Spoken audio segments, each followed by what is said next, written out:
precisa de alguém, ou alguém que o diga, alguém que dê um nome, mas a grande realidade é que por mais que você batalhe pelo seu nome, tudo isso passa, tudo isso é passageiro.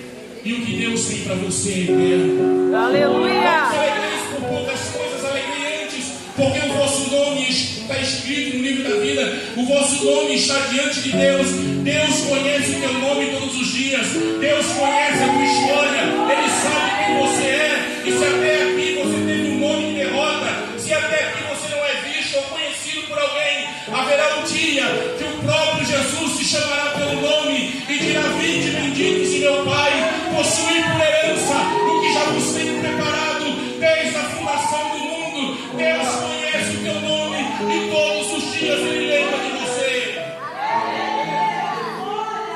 Esperança que nós temos em relação ao nome, esperança que nós temos em relação à nossa história, porque muitos em sua caminhada, em sua trajetória, sentem o seu nome apagado, e aí Jesus vem dizer: eu conheço o teu nome. Quando olhavam para João Batista, questionavam, indagavam ele e diziam: você é Elias? Você é Jeremias? E ele dizia: eu sou apenas uma voz que clama no deserto. E sabe por que ele não se preocupava com o nome? Porque os céus conheciam o nome de João Batista, e mesmo que ele sofresse em vida, havia uma recompensa esperando o servo do Senhor. Deixa eu te falar uma coisa: mesmo que você sofra, mesmo que o teu nome não seja conhecido, haverá uma recompensa de Deus para aqueles que temem ao seu nome.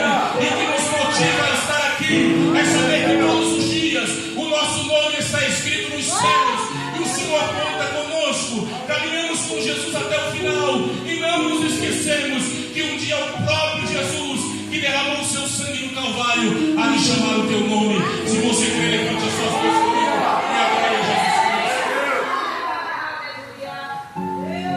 Cristo. Nós temos um nome. Pessoas que morreram pelo seu nome, talvez saíram deste mundo sem entender o significado das palavras de Jesus.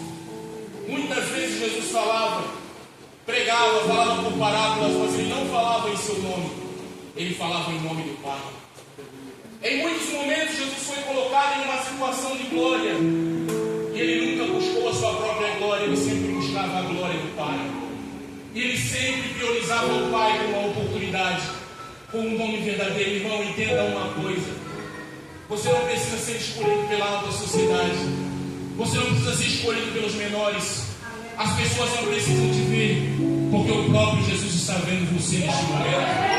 Ele sabe exatamente quem você é. E na oração que as Escrituras chamam de oração dominical, Jesus vai dizer exatamente essas palavras: Pai, graças te dou porque ocultaste essas coisas dos sábios e entendidos e revelaste aos pequeninos. É interessante sabermos nós que, se muitas das vezes nós não alcançamos um nome tão glorioso nesta terra, chegará um dia em que você ouvirá de Jesus: servo bom e fiel, entra no reino do teu Senhor.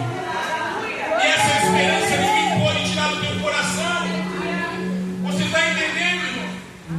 Pessoas vivem e morrem por causas vazias, mas você está aqui porque você crê no teu Salvador. Porque um dia você não foi comprado com ouro e nem prata, mas você foi comprado pelo sangue do Cordeiro, e a sua morada é o céu. E Jesus está voltando para buscar a sua igreja. Teu nome será lembrado diante do Pai e dos anjos. Você tem um nome. A segunda promessa ao herdeiro é um corpo glorificado, um nome glorioso, um corpo glorioso.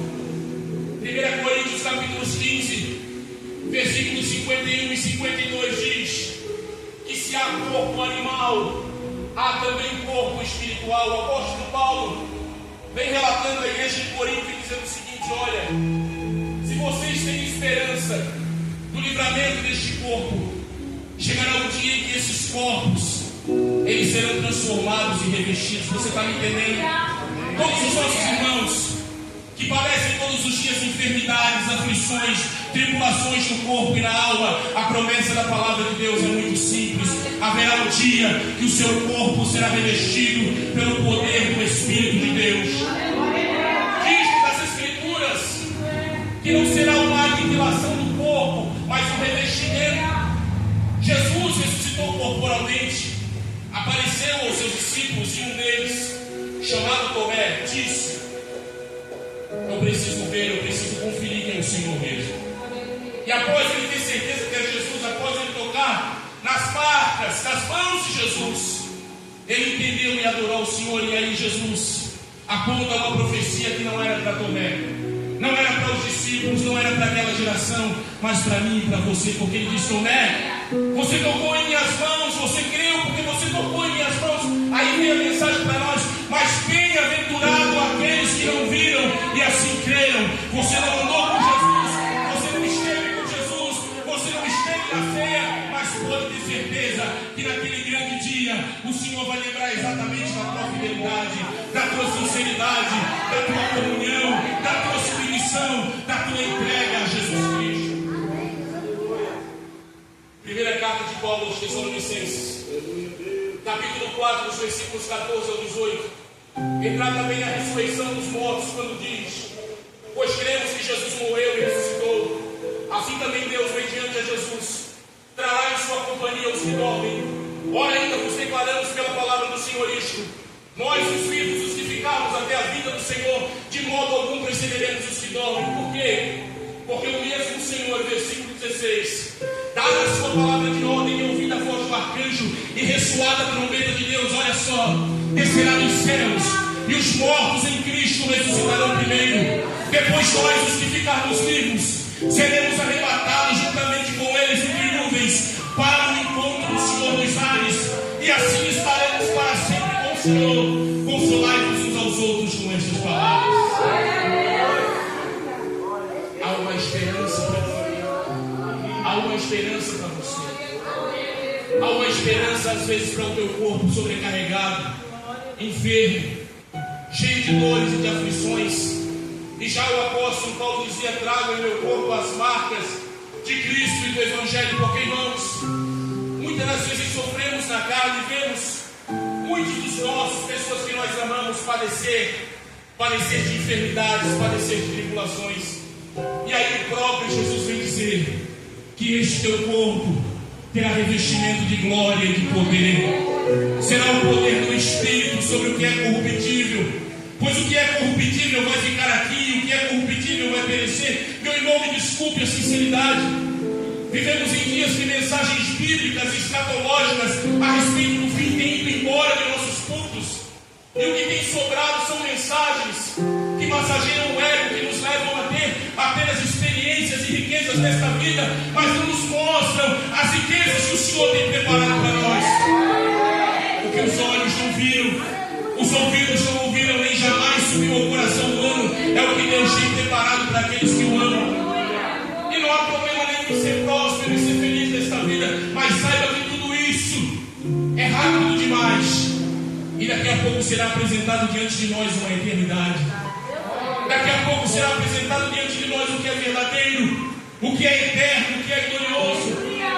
E Jesus te pergunta, porque Ele é educado: você quer fazer parte deste reino? Você quer estar próximo a Jesus? Você quer ter um corpo glorificado? Você quer ser revestido pela graça de Deus? Muitos e muitos dos nossos irmãos do passado provaram em seu corpo as marcas do sofrimento. Foram tantos mártires e pessoas que no primeiro século da igreja padeceram perseguições. Famílias inteiras eram jogadas aos leões. Quem já teve a oportunidade de ler o livro Os Mártires do Coliseu sabe do que eu estou falando.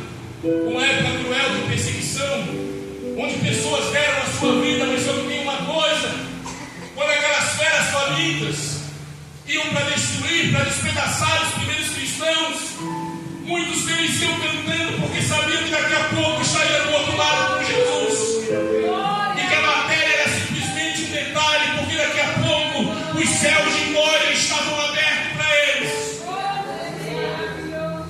Também me lembro de Estevão quando foi apedrejado. Momentos de dores, de dificuldade, sofrimentos no corpo, mas ele ergueu os seus olhos para os céus ele viu Jesus à direita de Deus e ele disse: eis que vejo os céus abertos e o Filho do Homem à direita de Deus Pai.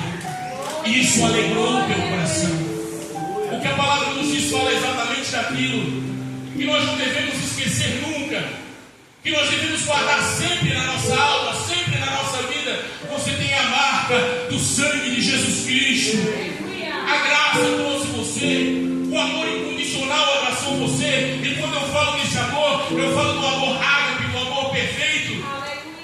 E o texto áureo da Bíblia Sagrada que se encontra em João 3,16: porque Deus amou o mundo de tal maneira que deu o seu Filho unigênito para que todo aquele que nele crê não pereça, mas tenha a vida eterna. E o sacrifício de Jesus no Calvário, ele te traz a vitória do corpo, ele te traz a glorificação do corpo, ele mostra para você que as coisas não acabam aqui. Muitas pessoas morreram nessa esperança, e aí vem Jesus dizendo: se você crê em mim, ainda que você esteja morto, viverá. E quem vive e quem crê em mim não morrerá eternamente. Queridos, preste bastante atenção. Os dias estão se abreviando, estão passando rapidamente. Jesus está voltando. As mensagens sobre a vida de Jesus e o reino estão sendo esquecidas em muitos cultos e em muitas igrejas, mas nós ainda lembramos a nossa importância, a nossa responsabilidade no reino de Deus. Tudo isso aqui é um preparo, é um momento para daqui a pouco você ouvir a trombeta de Deus e Jesus chamar você para a eternidade, porque vale a pena vencer na presença do Senhor, vale a pena estar em Cristo, vale a pena viver uma vida na palavra de Deus.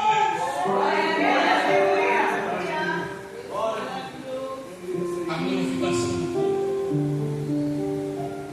Quando eles se aproximavam, principalmente a classe dos saduceus, que não acreditavam na ressurreição, interrogavam e diziam: como será a ressurreição? E Jesus dizia para eles: não se casarão, não estarão em casamento, mas serão semelhantes a anjos e a filhos da ressurreição, aqueles que foram comprados, lavados e remidos no sangue de Jesus Cristo. E para quem ainda tem dúvida, basta você ler o Apocalipse e você entender que numa visão escatológica, João viu debaixo do altar de Deus várias almas que clamavam de vestes brancas e diziam: Senhor, até quando? Até quando, ó justo juiz, tu has de poupar aqueles que habitam sobre a face da terra? Escute, há uma esperança para mim, há uma esperança para você na ressurreição do corpo.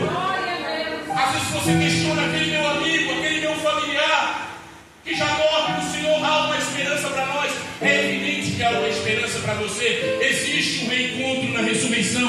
Basta apenas que você fique firme aos pés do Senhor Jesus. Basta que você compreenda e aceite que o tempo e o momento é de Deus para a tua vida. E quando chegar este momento, quando chegar o momento do arrebatamento, quando chegar o momento da última trombeta, haverá este reencontro e o nome do Senhor será glorificado.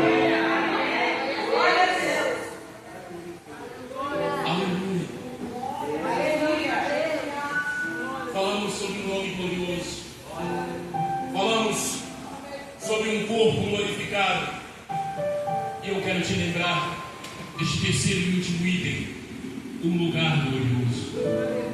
Nossos irmãos, todos, desde o justo Abel até o último que vier a esta terra, lembraram o seguinte: a esperança que tinham deste lugar, da nova Jerusalém celestial. Daquilo, meus queridos, que já está confirmado para você quando você disse sim para Jesus, quando você fez aquela confissão de Romanos 10:9, quando diz: ao saber se com a tua boca confessares ao Senhor Jesus e creres no teu coração que Deus ergueu a Jesus entre os mortos, serás salvo. Quando você fez aquela confissão, você foi incluído com aqueles que um dia entrarão neste lugar. E no final das Escrituras, o apóstolo João relata exatamente como será este lugar. Um lugar que nós esperamos, um lugar que nós aguardamos, que é um céu de glória. E aí precisamos de entendimento para saber que este lugar é muito glorioso. E você vai me dizer: eu já sei, pregador.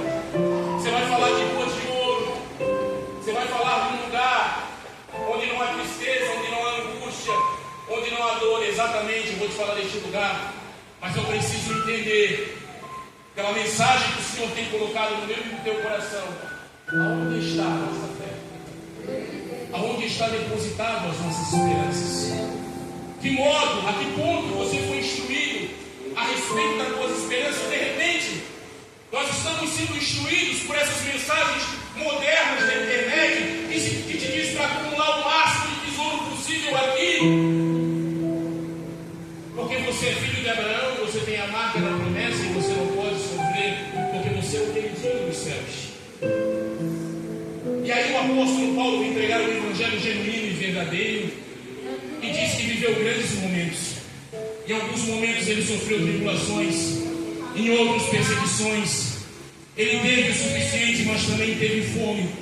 E agora ele diz uma palavra que conclui tudo. Tudo posso naquele que me fortalece. Tudo posso naquele que fortalece a minha vida.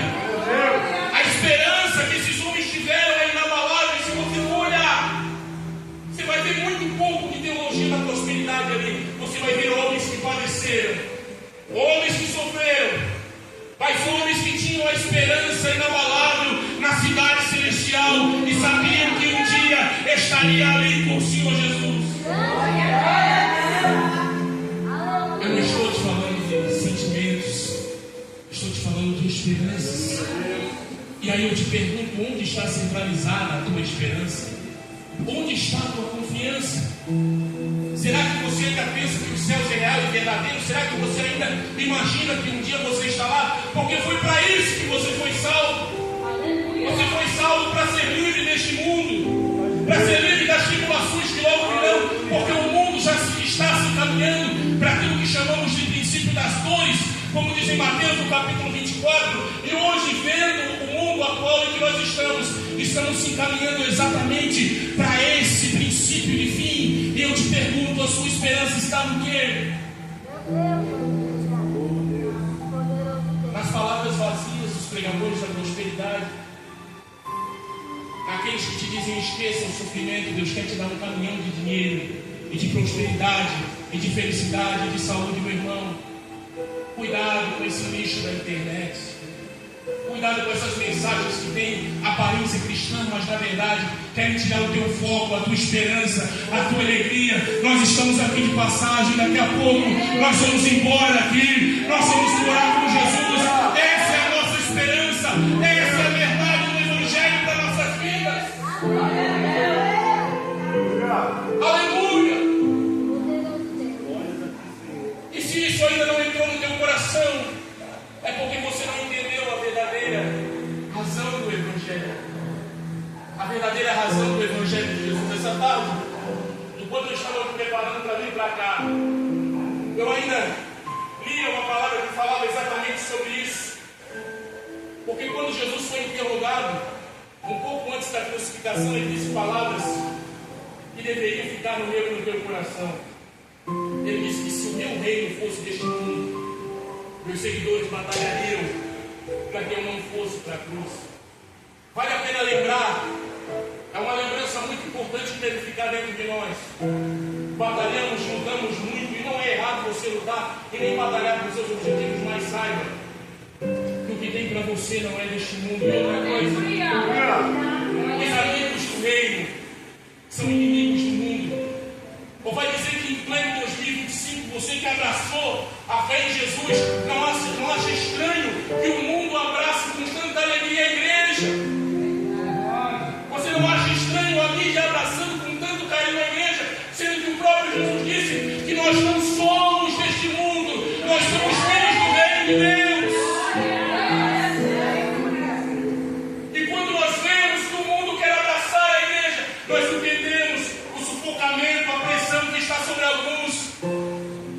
Mentes que são blindadas para não verem que o que tem para nós é muito maior do que os tesouros e as riquezas dessa terra.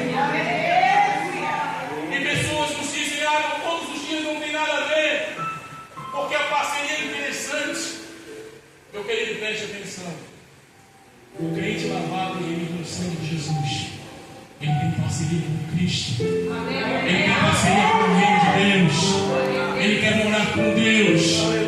E muitas das vezes ele vai sofrer por suas ideias, palavras e opiniões. Porque nós entendemos e conhecemos que o Evangelho é confronto. Então chega uma hora que quando a palavra de Deus vem, ela vai confrontar mesmo, é inevitável. As Escrituras vão confrontar o mundo moderno. Mas nós temos a firme esperança em Jesus. E sabemos que nós pertencemos a Ele. E para concluir, não quero ir além. Até mesmo porque não é muito falar que seremos ouvidos, mas para concluir eu quero te dizer uma coisa. Os momentos de confronto são pessoais. Jesus disse, o príncipe da paz disse, que não veio para trazer a paz, mas a espada. E aí tem gente que lê esse versículo e não entende a real interpretação. Como assim espada? Eu vou te explicar. Quando você se torna amigo íntimo e próximo de Deus, quando você deixa a questão da religiosidade, se aproxima de Deus de verdade, porque existe uma diferença muito grande entre o religioso e o amigo de Deus. O religioso se sente obrigado a estar na igreja porque ele acha que dessa maneira, não perdendo o culto, ele vai para o céu. Ele é um religioso. Mas o amigo de Deus, ele busca intimidade, ele busca proximidade com o Espírito Santo. Ele busca de uma forma ou outra estar próximo de Deus. Então eu quero falar aqui, não para o religioso, para aquele que acredita que as suas convicções vão salvá-lo. Eu quero falar para o amigo de Deus, para aquele que entende a sua natureza fraca e pecadora. É para você que eu quero falar. Para você que todos os dias busca a misericórdia de Deus, porque sabe que é pó, é cheio de falhas. Esse é o amigo de Deus, o transparente, aquele que chega diante de Deus com sua sinceridade. É para você que eu quero falar. A espada que Jesus proferia aqui, não vim trazer a paz, mas a espada fala de pessoas que vão simplesmente se levantar contra a tua vida de uma forma que você nem imagina. Você já notou que é muito mais fácil fazer a vontade da carne, a vontade das trevas, do que a vontade de Deus? Mas aí um dia você tomou uma decisão. A decisão que a teologia da prosperidade não conta, aquele que quiser vir após mim, negue-se a si mesmo, tome a sua cruz e siga. E eu te faço essa pergunta: você está vendo alguma prosperidade nisso? E não são palavras minhas, por favor, são palavras do próprio Jesus. Ele disse: olha, você quer seguir mesmo? Toma a sua cruz diária, enfrente suas batalhas diárias e venha me seguir. Só que tem uma coisa: você vai passar tribulações aqui, mas haverá uma recompensa. Querido, preste atenção, a espada do qual eu mencionei está falando de divisão. A espada corta, ela divide.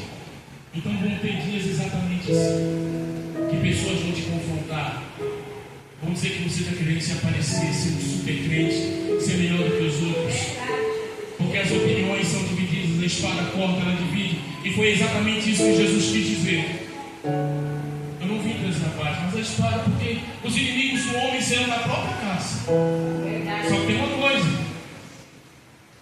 o que Deus olha para mim e para você nesta noite e encontra de mais puro e verdadeiro é a sua posição e a sua decisão em continuar firme nos propósitos do Senhor.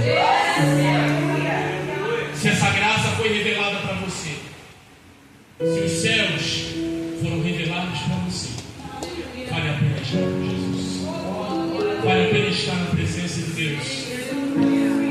Eu sei que às vezes, em meio às suas orações, várias fraquezas sendo colocadas diante de você. Sabe por quê? Porque nós vivemos debaixo desse entendimento e às vezes as coisas vêm como uma seta para querer nos inflamar, nos atingir e dizer: no passado você era isso, no passado você fez aquilo, e tudo isso vai te atormentando muito e trazendo uma angústia dentro do teu coração. Mas aí, como o apóstolo Paulo, podemos dizer: a graça de Jesus nos basta. Você está firme? Continua. Irmão, mas eu não estou tão firme assim, mas continua deste jeito. Irmão, às vezes parece que eu não tenho forças, continua sem forças. E como disse um sábio ministro das Escrituras, às vezes nos encontramos arrastando. Então eu te digo: continue mesmo se arrastando, mas continue com Jesus, continue na presença de Deus, continue aos pés da cruz.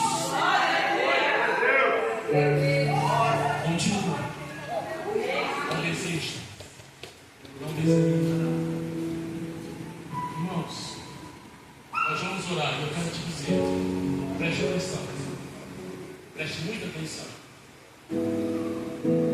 Hoje, ministerialmente, muitos buscam o título, posições e hierarquias, e muitos preferem eu vejo até, às vezes um ou outro fica meio assim, se não tratá-lo na hierarquia devida, né? Pastor, presbítero, evangelista, enfim. Todos gostam de ser tratados na sua devida posição e no devido respeito. Mas, por favor, escute. Naquele dia, um título válido, quando você chegar diante de Deus, é servo bom e fiel. Tem muita gente iludida, irmão, com nome, com posição, com hierarquia. Quantos já não chegaram lá? Eu sou pastor, você se lembra de mim? Eu arrastei multidões de almas. Mas a grande realidade é que ele vai ouvir uma voz, vai ficar muito triste ao ouvir: eu não te conheço. Lá só vai entrar servo. Nós aqui estamos batalhando, estamos lutando para morar com Jesus. Eu creio.